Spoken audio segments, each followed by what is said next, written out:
Welcome, Sven Geitmann, to the podcast The Hydrogen Leader. I'm very happy to have you here. Well, I'm also very happy to be here. Thanks for the invitation. And it's really an honor for me to speak here to you. Thanks a lot. Likewise, as you know, the podcast format targets to understand the success stories of professionals in the industry. You also share insights, and we want to give insights also how the market develops. Yeah. Normally, I would start this podcast with a very basic question: who is Sven Geitmann? But today I want to do something very different. Okay. Because I think we have something special to share. I want to give you a picture. And this picture is 48 years old. Okay. And I show it here. But please explain what is on the picture, Sven. Well, that's cool. Well, that's pretty old, the picture. I know it very well. It's a picture from our class in the elementary school in first class. And we are sitting there, me in the first row, and you are sitting there, two persons next to me. And the funny stuff is my father is our teacher. Yes. He taught us in the first and second class in elementary school. And yeah, it was back there years ago. In Klein Nordende, Little North End. Near of Hamburg, right? Yeah. In the north of Hamburg. Yeah. And we know each other for very, very long. That's exactly. And the beauty about this is, I think the hydrogen economy connected us. We went on school together, but after 30 years, we surprisingly met, I think, in Hannover Messe, and found out that you are a journalist in the hydrogen industry. And by that time, I was working for Daimler as a lawyer. So I'm very grateful that the hydrogen economy reconnected us, and having you now here in our podcast after 50 years, nearly is something special that I truly honor. So, dear Sven, nevertheless, the question remains: who is Sven Geitmann? Yeah, thanks for asking. Indeed, I'm coming more from the technical part. I went to Berlin when I was 22. And I began studying. First I began studying teacher, but only for half a year, and then I changed and I got mechanical engineer. And in the last years of my studies, I found out that hydrogen and fuel cells, that these are really interesting technologies. I found out that from a fuel cell there is only hot water vapor coming out, no fossils, no CO2 emissions, nothing like this. And I wrote my final study, my final work. I wrote it about hydrogen. And then I had the possibility, I had the chance to be part of a European study when I finished university. I was part of the Cryoplane project. Okay. It was about liquid hydrogen for airplanes. Okay, and we're still on this topic, I guess. Yeah, still, but more in the theoretical stuff. Yeah. And we made a European study with 35 European companies. Right. And I worked for 1 year in Berlin on this topic. And after that, I decided, well, the topic is good, it's really interesting, but I don't want to be part of a governmental institute. I was at Bundesanstalt für Materialforschung, a federal institute for testing materials, right? Yeah. And I decided to work on my own as an independent engineer, or as a journalist. So after that study, I changed my topics, not my topics, but my work, and I got independent, and I made another study for journalism.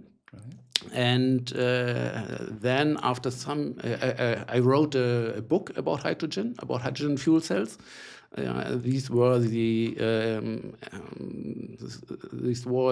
accepts or the content what I published on my first homepage. Okay. So you naturally went into writing somehow.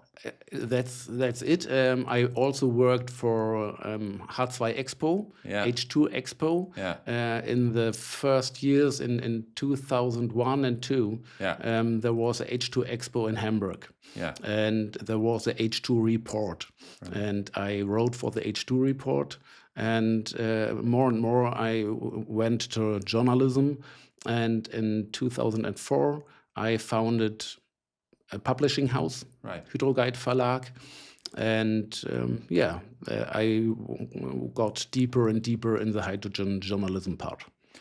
I think many people, in particular in the German industry, value your work because over the last 20 years you have been the publisher and chief editor, if I understand, from the magazine H2, which I think is a highly regarded magazine for the hydrogen industry, but we will come to that. So I understand that by education you are a mechanical engineer. Indeed.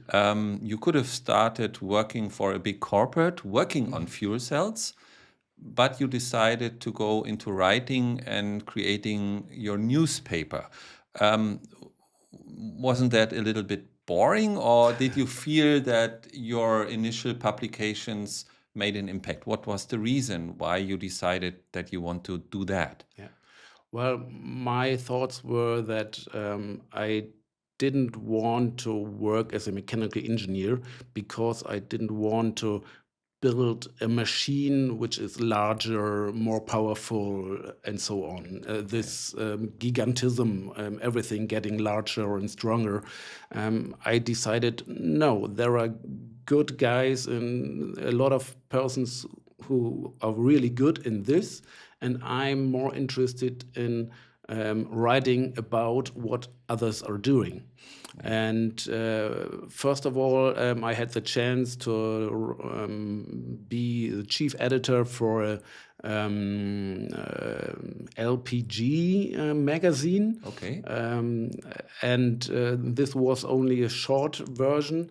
And I quit.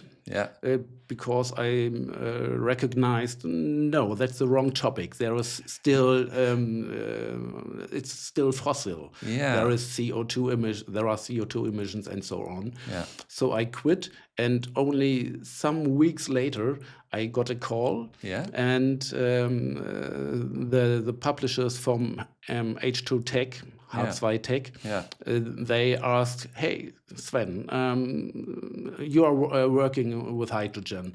Aren't you interested in buying H2 Tech, the former magazine? Which you might have read before. I read it a lot of times, and I collected the magazines on all the fairs I've been back in these years. And they offered me a magazine about hydrogen. So it was the served best. It on a silver plate, basically. Really, it was. I can say it right now. It was really cheap. It was a chance for me. And was back then the Sun Media Verlags GmbH, the former publishing house. They were in this market very early, and they had the impression, well, hydrogen is good, is very interesting, but they were much too early. And then they decided, no, we can't earn any money with it. So Sven Geitmann, do you want this? It's your topic. It's not for us.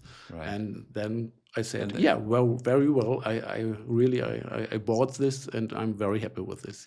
And then at a certain point in time, you decided to change the brand. I think this was in 2006 or in 2006, something like that. And prior to the Hannover Messe, you released the first edition of the now known H2. Yeah. And I yesterday had a look at the cover and also read your editorial back in the days. And first I noticed you placed a tractor as a picture. So the first question I want to ask you, was that basically a prototype fuel cell tractor back in that days, or why did you place a tractor on your first edition? Well, I can say that I looked for a good picture, and there weren't so many photos or pictures back in these years. Right. So I found this, and it was indeed a tractor which was built in the 1960s, I think. Yes. So it was not a good illustration for the future, but more for the past. Okay. But for me, it was I wanted to show, well, this technology is already well known. Yes. It's not on the market, Yeah. still not on the market, but it's well known. That's why I took this photo. Yeah, and I think it's quite funny because people also seeing the race between battery and hydrogen these days. I think the company JCB has these hydrogen tractors in the meantime in the market, and it seems to be promising. Yeah, but the second point I realized in your first editorial was that you said, okay, H2 will be different because I will review all this more academic type of articles to make it more readable for normal people. And so you sense that there was a need to communicate to a broader audience, right? But compared to other magazines, which are more ads driven, I think your H2 is still with ambition on quality. So what is the right level of sharing really technical knowledge, but writing in it a way that also normal people can read it? Yeah. Well, my viewpoint was that H2 was or is still the only German magazine on the market. Yes. And so I said for myself, I have to write for everybody, for the professor and also for the guy from the street. It has to be understandable. Yes. So everybody should understand what is written in there. And for the scientists, there should also be new interesting points. Yes. So it should not be boring, but interesting for everybody. And that's why I decided to look for the content. I always looked for interesting topics, for interesting partners who can also write for the magazine. I traveled around looking for interesting topics, and I think the mixture between scientific stuff, which was understandable, and also basic stuff was good. Indeed, I got from the beginning on very good response. High quality, yeah. And another point is that I was all the years independent. So, of course, the magazine is there are adverts are published. Yeah. So that I could earn money, Yeah. but every time it was very important for me to be really independent. Yeah. One small question. I think now you publish thousands of editions when you produce a new edition of your paper. But how big was the Auflage? I don't know the English word for it. How many editions did you print for your first edition of the H2? Do you remember that? Well, I think it was 2000. Okay. So the print run Yeah. was 2000. The magazine, the first magazine, the H2 Tech, Yeah. had only 20 pages. Okay. And it was only published 2 times a year. All right. So I made a rebranding. Yeah. I made a new name. a completely new outfit, new layout. I said, well, I want to publish it 4 times a year, Yeah. and the number of pages rose very fast. So now my last issues, there were 84 pages. And yeah, it was, from my viewpoint, a success story. Yeah, Indeed. for sure. Because I think you mentioned this topic that you perceived yourself as a journalist, not as a marketing machine. Yeah, so that I think the reputation that your brand earned is independent, reliable, technology oriented. This is how I would describe it. Is that a fair assessment? Yeah, thanks for saying this. Yeah, that's also my viewpoint. No, and what I noticed also, when you act, people follow. But it needs somebody who puts it out there. So I think you might have captured the excitement back in the days, also that people wanted to share content with your magazine. Was a clever move, yeah? So, but on this reputation thing, because I know that this is very important to you. How have you maintained this reputation? Or was there ever a time where you say, I don't want to compromise, I don't do this? Well, I had several points where I had to make decisions for myself. For example, when Saudi Aramco wanted to publish an advert. Right. Saudi Aramco, the largest oil company worldwide, and it was pretty difficult for me because I didn't want to do greenwashing for them. Right. So I decided, okay, I will publish the advert. Yeah. But right next to the advert, I wrote a comment. About greenwashing. About greenwashing.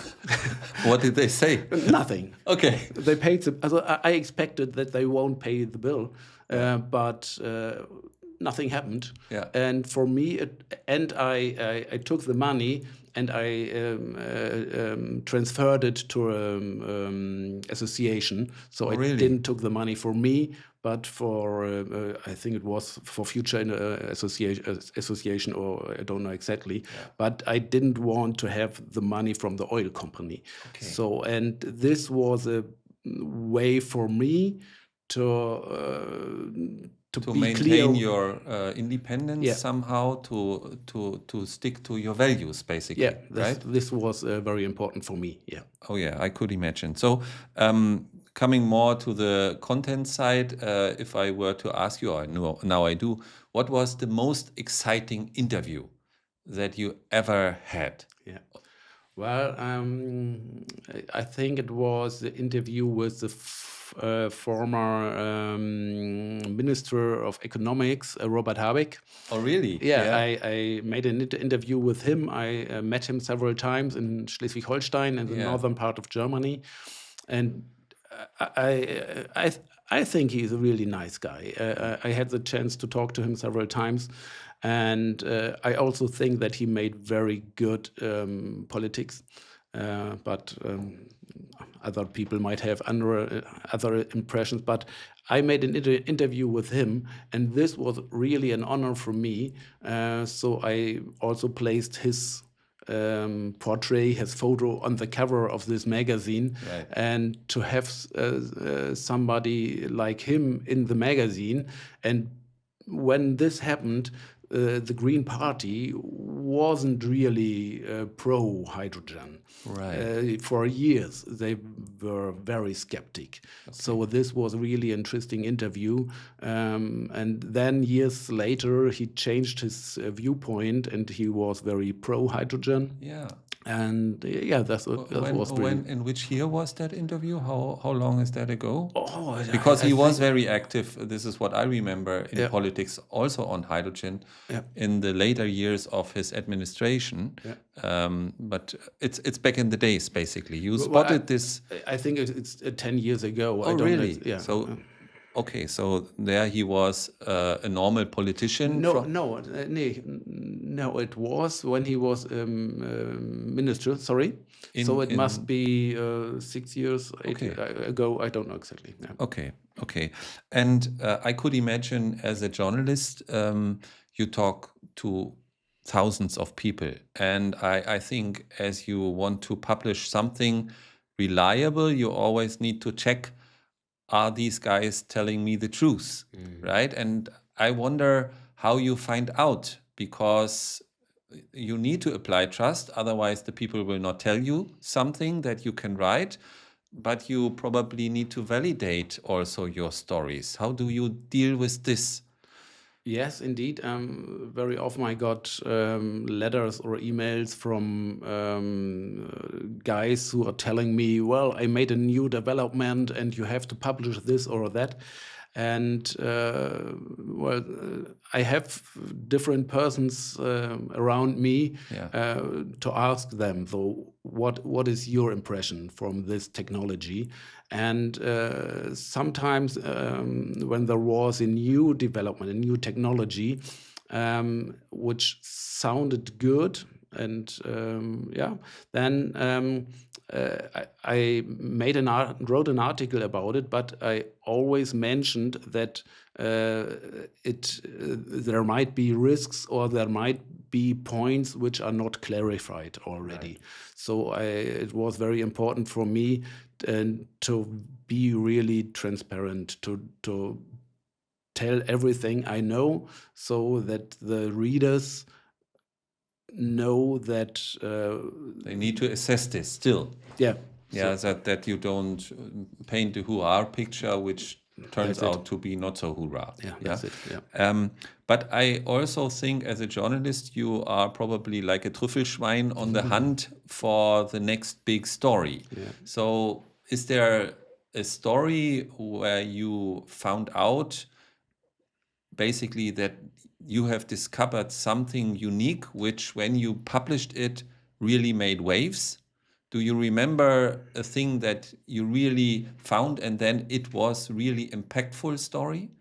When you asked this, I remember when I was in Rio de Janeiro in Brazil for a hydrogen conference, the World Hydrogen Conference. I heard a professor talking about white hydrogen. Yeah. And this was really this was new for me, and I wrote an article about this. No, and not me, but I asked this professor Yeah. to publish an article, so I had to translate it and so on. Yeah. But this was really unknown so far Right. in the hydrogen world, in the European hydrogen world. And now we are talking about Yeah.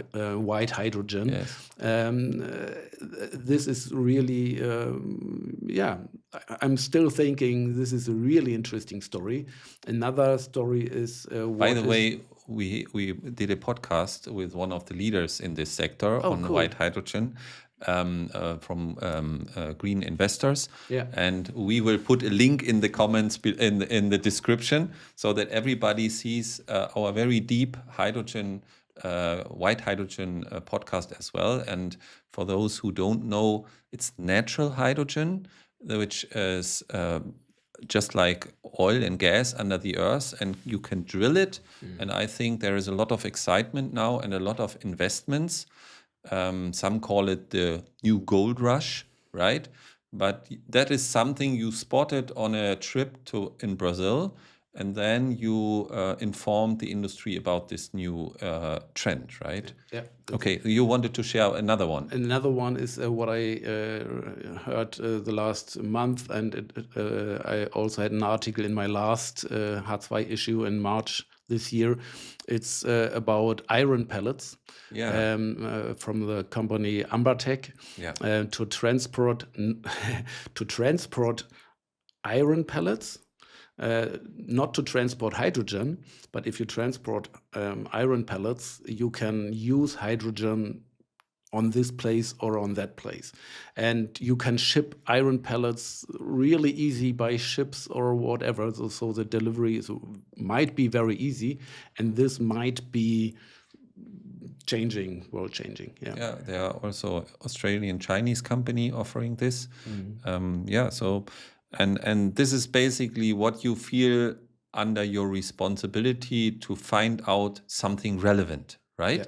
Not to tell a micro story, but to find out something relevant which can help the industry to advance in its technology, right? That probably was the focus of your work. Yeah, I looked on conferences and fairs for companies like Betolyzer or whatever, Yeah. and to write about them, so to give other companies or other persons the possibility to contact these companies to develop the hydrogen community more and more. So you acted as an accelerator for good technologies, basically, in a neutral way. I could imagine, because you carried more or less the information burden for the entire hydrogen industry in Germany for more than 20 years, and putting out a new edition every quarter with really insightful content can also be quite burdensome, right? And I could imagine that it is also putting a lot of pressure if you want to maintain your quality standards. So was that always easy to launch the next great edition and to improve and maintain, or did you ever had the feeling that, oh, I don't have content? No, from the content side, it was really easy. Okay. All the time, I can say. From the advert side, this was always my difficult part. When the publishing deadline went closer, very often I looked in my data and said, well, I have to work, I have to make to look for partners and so on, and also for the cover. To find a good picture, a good photo, illustration for the cover. These were my points where it sometimes wasn't so easy. But from the content side, there were, over the years, there were so many scientists who asked me, can I publish an article? And I found so many interesting stories. From the content side, it was every time Out of good. curiosity, what makes a good cover in your view? Are there 3 or 4 criteria you have in your mind where you checkbox what is a good cover? Well, I always had one photo on the cover, and the most important point was it has to be vertical. Okay, okay, that's very basic. And it has to be, how do you call it, placative, or to see with one view, okay, what is shown. It should have a message. It should have a message, or to get curious. So what exactly is this? And if there are too many parts in it, if it's too difficult to understand, then from my viewpoint, it's not so good. And I always wanted to have different kind of covers. One time a bus, then it's not so interesting to have in the next issue a truck or another bus. Sometimes one detail or an illustration, so to be flexible, so it's not so boring for the readers. Okay, good. I noticed that you built the brand for many years, H2, but then you went international with H2 International. When did that actually happen? And what was your thinking behind that? Yeah, well, indeed, this was an idea from my former wife. All right, yeah. And it was back then, 2015. Also 10 years. Also 10 years. And before this, we had the hydrogen and fuel cell letter published in the US from Peter Hoffman. He made a very, very good work for years. He had a large archive and wrote very interesting articles. Very often I also wrote for him, for example, from Hanover Fair. And well, then suddenly he died. Yeah. So the hydrogen fuel cell letter was gone. There was Successor? no successor. And back in these years, we had Fuel Cell Today, which was published with assistance from a company, but the company closed their portmonnaies, stopped the financing. So these two magazines, or the one magazine and one Fuel Cell newsletter, were stopped, and there was a gap. Okay. And I said, well, I have a lot of content Yeah. in German, so all the English reading people, they should be informed about hydrogen. Yeah. So what about only translate the German content and publish an English version? So it was a test, and it was very good. So it was only a translation of the German magazine. But it grew and grew, Yeah. and I'm very thankful for The advice of your wife. Indeed. But this is interesting because I didn't know that. So you somehow saw this opportunity, but given your good relationship to Mr. Hoffmann, you probably also felt some sort of responsibility to carry on his work, to serve the community also in an English way, right? Indeed, and I also when I published H2 International, I wrote this. I said I wanted to Continue his legacy. Indeed, as Yeah. you say, yeah. Yeah. And what was your proudest moment in your career? What would qualify where you said you went home and you said, today I did something great? Well, I can't say that there is one moment, but there are several moments when people with a lot of respect, Yeah. professor or scientist or whatever, when they came to me and said, well, Sven, the editorial you just wrote was another time very good, and thanks for writing this comment, this editorial. So there were several moments like this, Right. and this was always for me, well, yeah, it's People are reading your stuff. Indeed, I know especially one person who read my stuff. Who is it? And it was always, these were these small moments, Yeah. so that I got a response, a very honorable, I respectful can response. buy into that very much, because what happens with HiFinder is also we work here every week trying to serve the global hydrogen industry with our website, and we have also had several moments that we fly into Houston or Korea, and where people just approach us, me, Stephen, or our team, and saying, hey, I appreciate your work, you're doing a good stuff. And when you're here in the office working on the website, improving it, you don't think about the potential effect it can have to somebody in Brazil, right? And I think this is the same with you, that you work, try to do quality content, and then out of the blue, you get feedback that is appreciative, right? And this is what is good, yeah. And did you also have some moments where you experience, oh, this is now a low moment for me?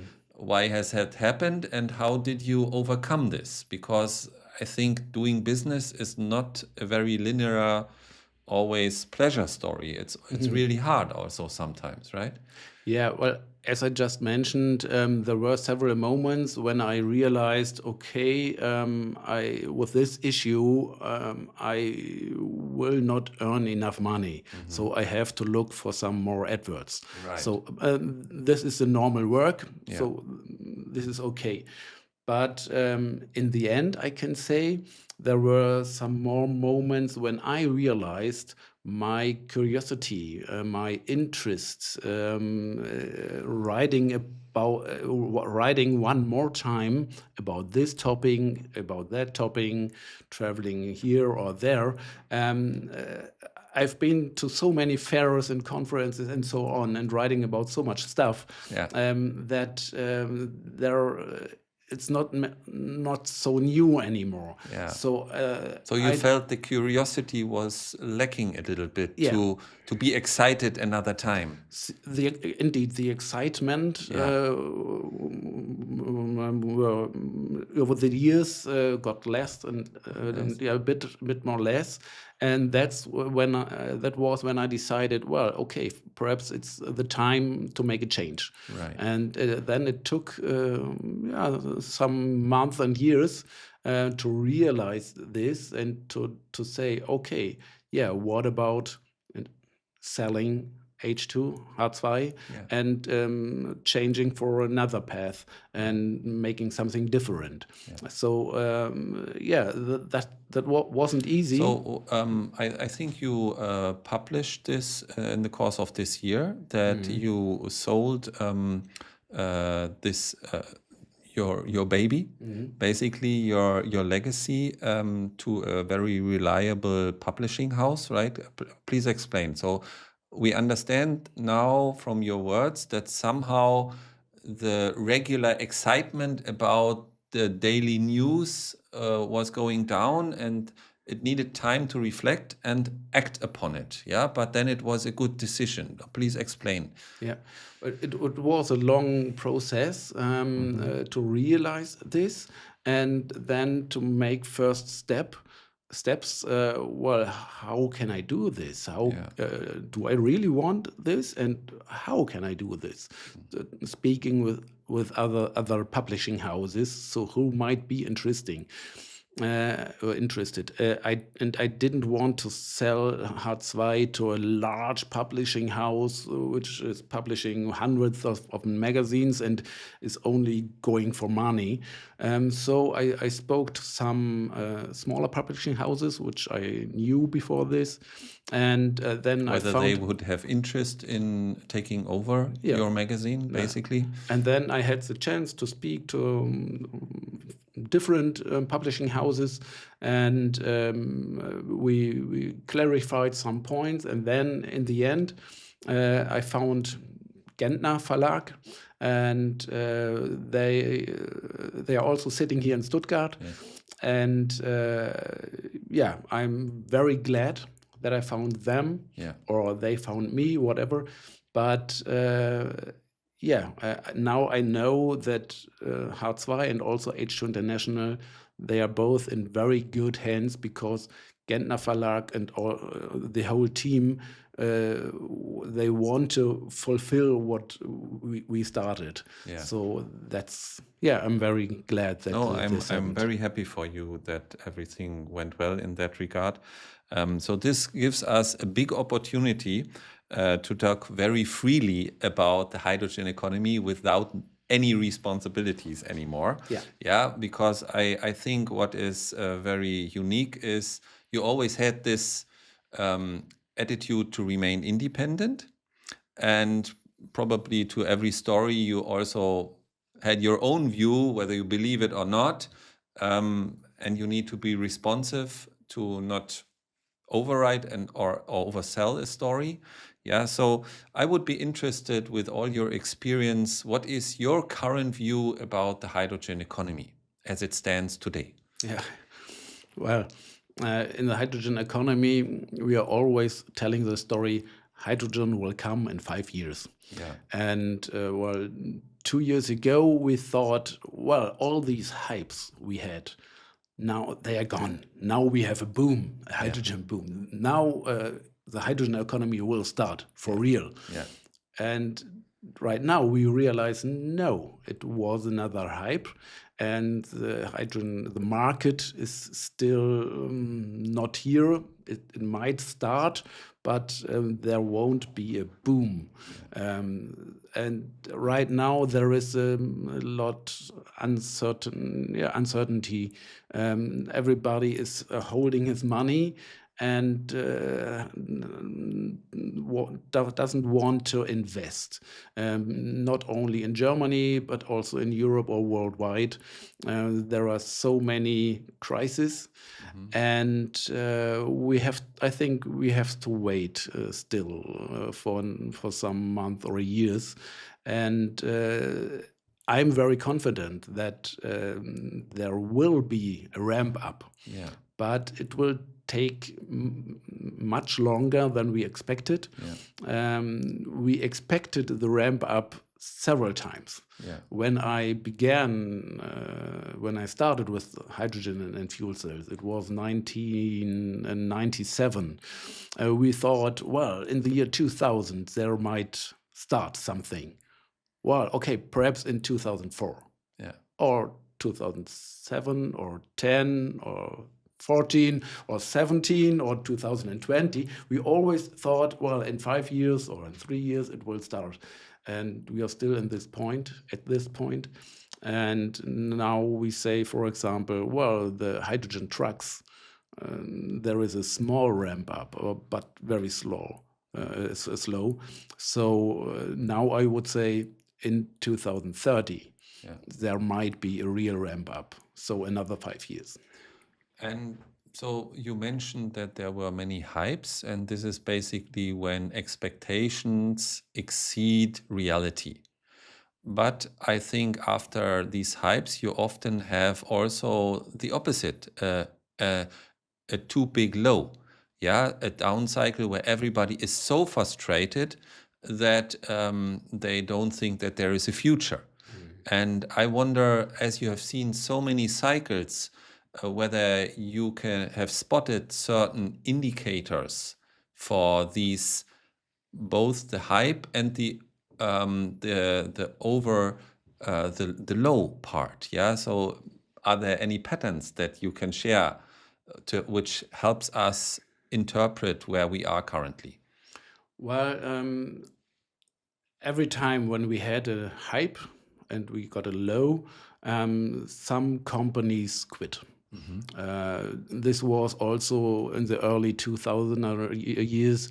We had companies like RWE, energy company, which were very strong in stationary fuel cells back in these years, and they quit. Or many others, or they got bankrupt, and this.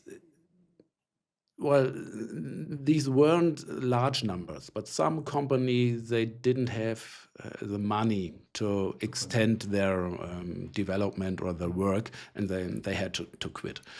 But and that's also what we see right now. Yeah. There are some companies they Going don't out of market. Yeah. So, but not these large numbers, and the rest of these companies is taken over by other companies. So they are getting more expertise, more know-how.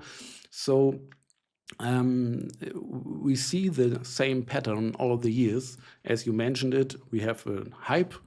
And then sometimes the media, the press, is writing fuel cells are dead. Yeah. We heard it several times in 2008, say almost the same messages like we just heard from Stellantis. Stellantis is quitting fuel cell technology, and some are writing about, well, this is the end from fuel cell cars. Potentially not. No? It's another news. It's another bad news. It's but only one player, right. And there are other players which are still going on. Yeah. So my suggestion is not to look only on these few companies which have to quit or which make a decision. There are many other companies which are still going on, still working on it, and sometimes even stronger than before. Yeah, and I also think that when you have this news on bankruptcies, this is a news.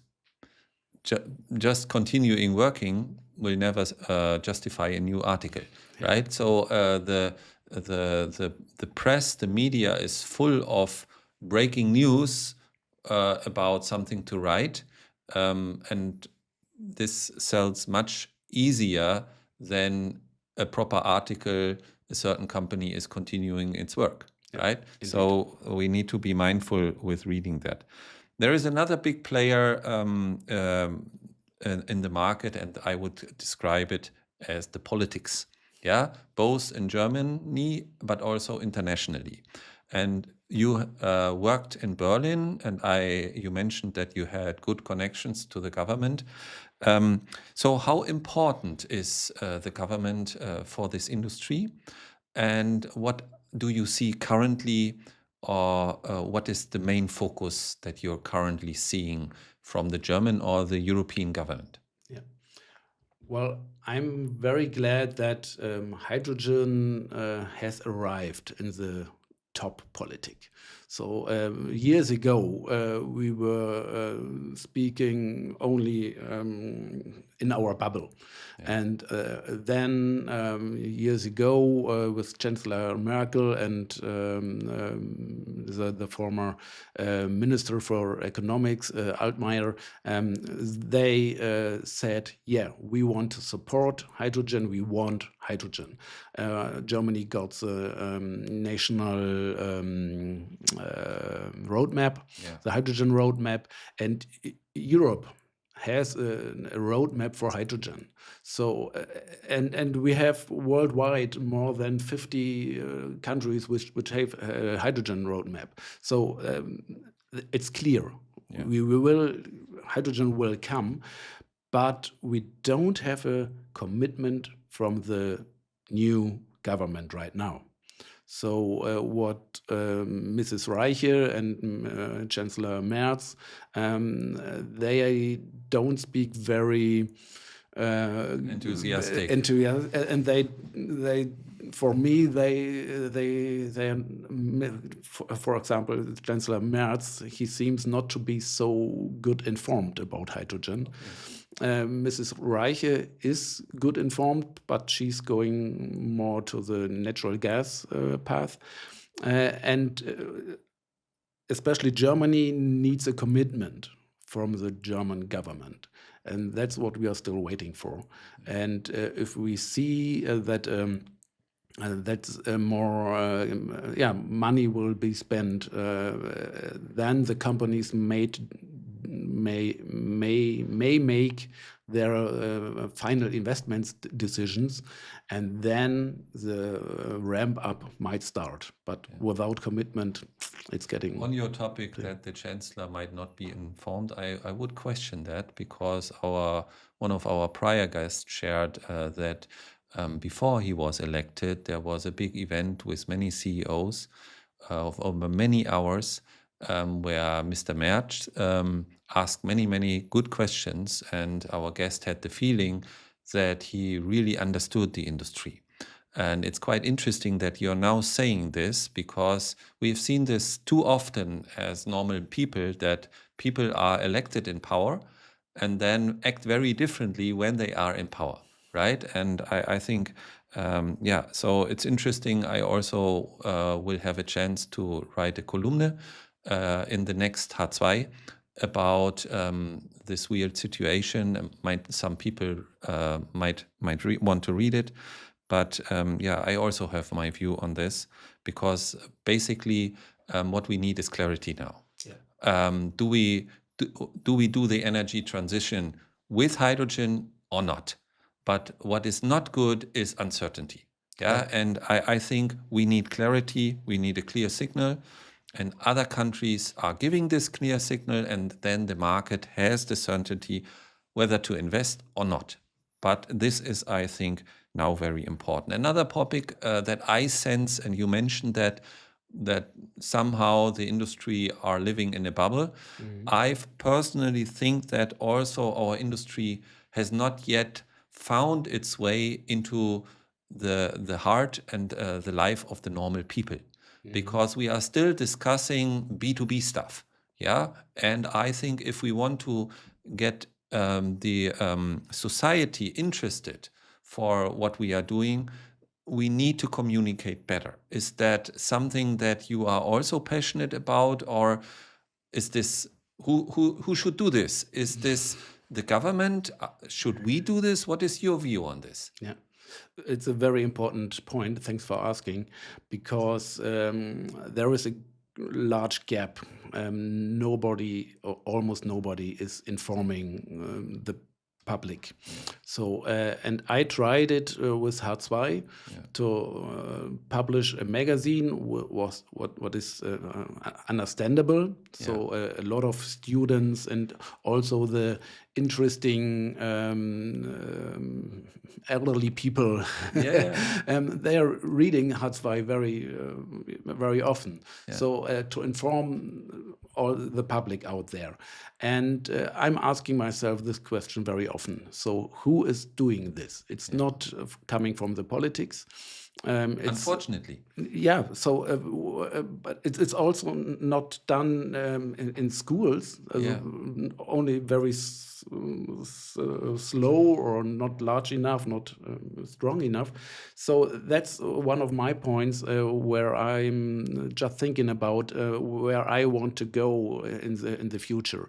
To start with seminars, with courses, with workshops, to inform people who might be interesting, who need information about hydrogen and fuel cells, to do this work, to offer them the opportunity to get to inform themselves, to look for information, to see and to understand how Energiewende works, how the energy transition works. And it's so easy. We need a lot of renewable energy, and to drive a steel company, we need hydrogen. So the Energiewende, the energy transition, has to be mentioned, has to, we need to inform the public. And if I can contribute to that, I'm very glad if I will try. That's good. And I think 2 weeks ago there was the first good video produced by German news about the town Lingen, where RWE, as I understand, is building a big electrolyzer, and it seems that there has been also from the local politicians a lot of information about the normal people, and it seems that the people in Lingen are seeing the new hydrogen as something exciting, as something inspiring. And I had this personal moment when I was buying some at the bakery and came home, and then there was this hydrogen fuel cell powered garbage truck in front of my house, because I was telling my wife as well, I'm doing this hydrogen economy, and that was real, right? And then not having a diesel truck picking up your garbage, and suddenly there is a fuel cell truck, that was an emotional moment for me. So there I had a touch point to this industry in my personal life, and I think we need to bring this and fill this communication gap. Part of this is also with our podcast. As you know, we do it in English because I think this communication gap is not only in Germany, but worldwide. And depending on how many people see this stuff, I think we can contribute also today. So coming back a little bit to the substance of the hydrogen economy, you have seen many potential success stories and many potential failures. But what do you think was the real success over the last? So who had a really great success story that over-exceeded even your highest expectations in the hydrogen economy? Can you recall really something that impressed you as an independent journalist? A success story. Well, not a company, but an organizer. I just remember when I was in Bremen, for the hydrogen, how's it called, Hydrogen Technology Expo, which was for 3 years in Bremen and then went to Hamburg, Yeah, and organized by a British company. yeah. Transglobal, Charlie. Transglobal, yeah. Well, they made really good work to enlarge their fair. Yeah. It is a success story. That is a really success story. Yeah. To get hundreds of companies on their fairgrounds. Yeah. I didn't expect that this would happen so fast. You're right. We have good events in Hanover and so on, but for example in Stuttgart, there are not these large numbers of exhibitors. And what happened in Bremen and now in Hamburg, that's for me a real success story. And what was the biggest disappointment where you had high hopes about some industries, giants or whatever, where you said, oh, this is a big disappointment? Yeah, it was beginning this year, for example, when HH2E went bankrupt. Yeah. I had the impression It's that an electrolyzer company in the very north, east of Germany, right? yeah, well, I think they set in Hamburg, but they wanted to make a large electrolyzer point in Lubmin, for Yeah. example, in the north of Germany. Well, they had very good people, people coming from the solar industry, which understood or understand how to enlarge, how to build up some stuff, some projects in the new renewable energy market. Yeah. And I spoke to Axel Vogt several times, and he made good presentations and had So much energy. so much energy and Yeah. ideas. Yeah. And well, we have this problem that right now the final investment decisions are not made. Yeah. And that's also what their problem was, that they had to stop. So you had high hopes for the company. That's it. And it did. Okay, and just to catch up a little bit on the trends and innovations, are there things that you think we should pay more attention to as participants in the industry, where you think currently many people are talking about a certain topic, but we should shift our focus to certain trends or innovations that you came aware of? Well, I think we should be a bit more confident and shift our viewpoint, that we don't look so often on points which doesn't work. A lot is going on. Right. And sometimes we have to look back to see what happened all the last years. It's really astonishing. It's really impressive where we are right now. Yeah. And we have to clarify for ourselves the energy transition. It's really a large story to change from fossil fuels to renewables. It's not done by this. It's really heavy. And so it's, of course, there We've are come problems. a long way, and we should be confident to continue. That's what you're saying. Yeah, and it takes long. Yeah. It takes long, and so be more confident. Look, where are we right now? We have done a lot. Yeah. A lot of investment is done. The politics are with us. Of course, it might be, should be faster, but we are on a good way. And so, yeah, be a bit more confident. Okay, that's a good message, I think, for anybody.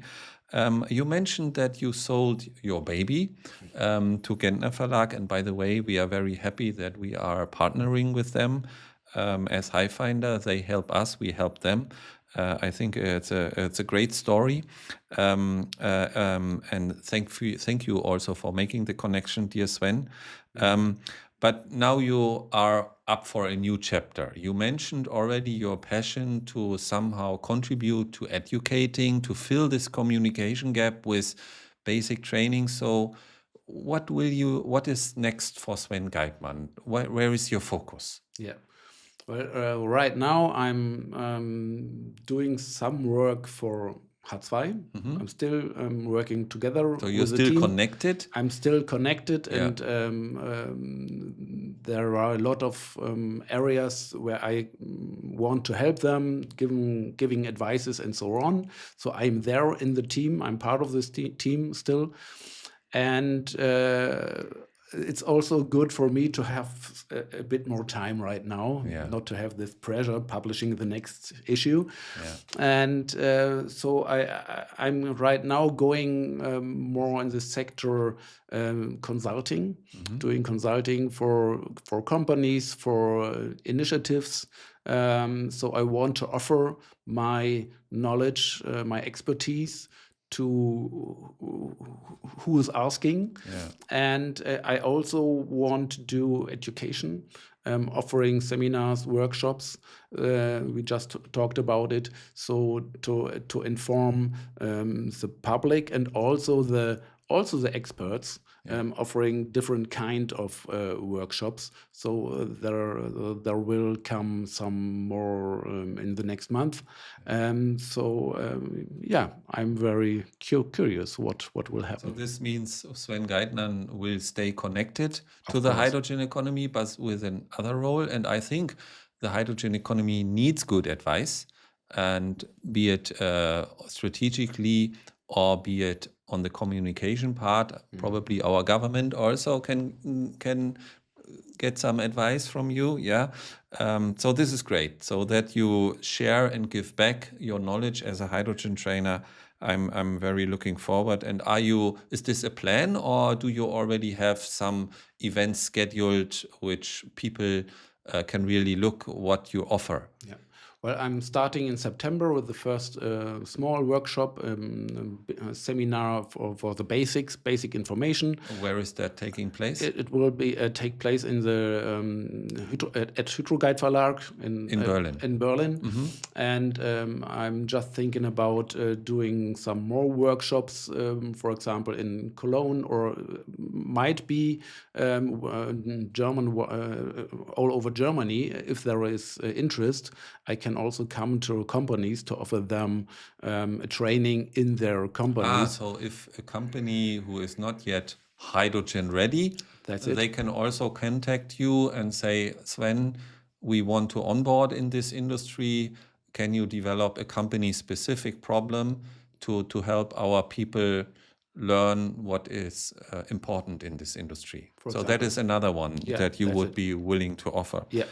I think this is great because I think oftentimes people who have this experience, who are no longer the hippie guys, are overlooked, and we can learn from them. Yeah, and I think it's great that you continue to want to give back and don't start now a sneaker business, yeah, or so, yeah. So this is really good stuff. Okay, to coming a little bit to the close, there are still some questions I have that we should basically touch. You mentioned that this topic every year, the people say in 5 years there will be the hydrogen economy. And yesterday we spoke to Pierre-Etienne Franck, who is, as you know, an important figure in France. And he basically said that the LNG business and economy took 50 years to develop, and we are developing this much faster. As you said, it's not coming from Monday to Tuesday, but we are going pretty fast. And so therefore, my question is, when do you think, or do you think that we will have green hydrogen at an affordable price, and when will that be? Well, yeah, good question. As I mentioned, I think we still need some time. Right now, we have a lot of difficulties building up electrolyzer plants. Some companies are going for it. Others have problems. So we need electrolyzers. We need the pipeline Germany is working on the CoreNet, so but it will take some years. Still, we got there where we want to be. So I think another 5 years. There you go again. And I can't say what will be the price of hydrogen in 2030. But in 10 years, the price will be another price. Will be much lower. We will have a lot more renewable energies worldwide, and I think the development will be similar to what we see in the photovoltaic market. 30 years ago, nobody expected what might happen with the solar and wind market, and the ramp up was exponential, much faster than everybody expected. But it was pretty slow at the beginning as well, right? That's the definition from an you're right. exponential curve. So we are still in the area to find partners and to find a way. And if we don't have the pipeline, if we don't have the CoreNet, so it's hard. We don't have the terminals to import ammoniac or methanol or liquid hydrogen. So we are still waiting for it. We don't have the hydrogen trucks. We don't have enough stations and so on. So we still have to wait for some years, but we are not waiting, but we are starting. Yeah, and I think if I think about it, the core network should be there around 2030, 2035. We have seen big projects targeting supply of green hydrogen or green ammonia to Europe by 2028. We have just seen the announcement of Air Liquide and Total building a big electrolyzer in Rotterdam with the target to supply green hydrogen also prior to 2030. So we will see. This video will be available still in 5 years' time, I guess. And then we will see whether the situation changed and we get out of this cycle that in the next 5 years, the hydrogen economy will be there. So one more please. point to this. I had a look in the Gartner Hype Cycle. Oh, right. And please share. and I asked AI, so what is your impression? Where are we in the Gartner Hype Cycle? And what does the Gartner Hype Cycle The Gartner Hype Cycle mean? says, there is a lot of expectation. Yeah. And then over the years, the expectation rises. Yes. And then there is a hype. Okay. And after this, there is consolidation. Consolidation and the expectation, and it's not so easy as we expected. Yeah. So there is a valley of death. Okay. The good answer is right now we are beyond the valley of death. All We right. are in the slowly rising part, so it's going upwards. And I understand this is a real growth. Whereas before the Valley of Death, we had a hype without the real growth. So according to artificial intelligence, we are beyond the Valley of Death. This is what you're saying. We had several hypes the years Yeah. before, but now we are looking for the whole period, and there we are beyond the Valley of Death. So it's getting better and better from now on. So that's what AI says. There you go. So we will see whether AI has got it right. Yeah. So now on a more personal note, because I think many people are interested in this global trends, but you are a very successful person and known person in the industry.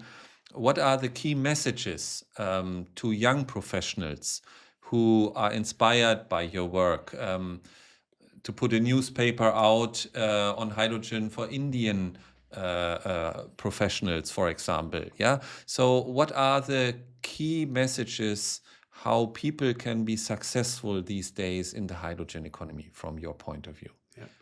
Well, I think a lot of young people are going for hydrogen, or there is a startup community. In Essen, there is this H2 Up. There is a Hydroverse convention taking place every year. A lot of very good people are presenting their stuff, their developments, and for people who are not clear where to go, I'm telling them for years, go into the energy market, especially into the renewable energy market, especially in the hydrogen fuel cell market. We need a lot of good guys doing good work, and it's interesting work. It's for the environment. It's for us. It's for mankind. It's for the planet, to make the energy transition happen. And that's what drove me all the years. I mentioned at the beginning, I didn't want to build a machine larger and more powerful.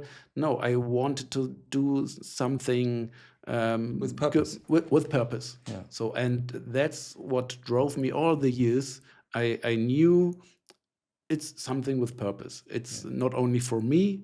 It's interesting, and it's good for the world. To become more independent from fossil fuels, to drive more in a good direction. And I think we will all retire at a certain point in time, but our children will ask us and say, "Daddy, what did you do for the world?" Yeah, and I think you have many good arguments in your files where you can say, "I did this to change the world for the better." Yeah, and I, as you know, I'm a big fan of your work. I truly honor how you carried the hydrogen industry over 20 years with good information, reliable information. This was a very special edition for me, and I'm very thankful that you are here. Thank you for being here, Sven. Thanks a lot. It was a pleasure for me talking to you. Really fun and much success. Okay. Thank you very much. Thanks.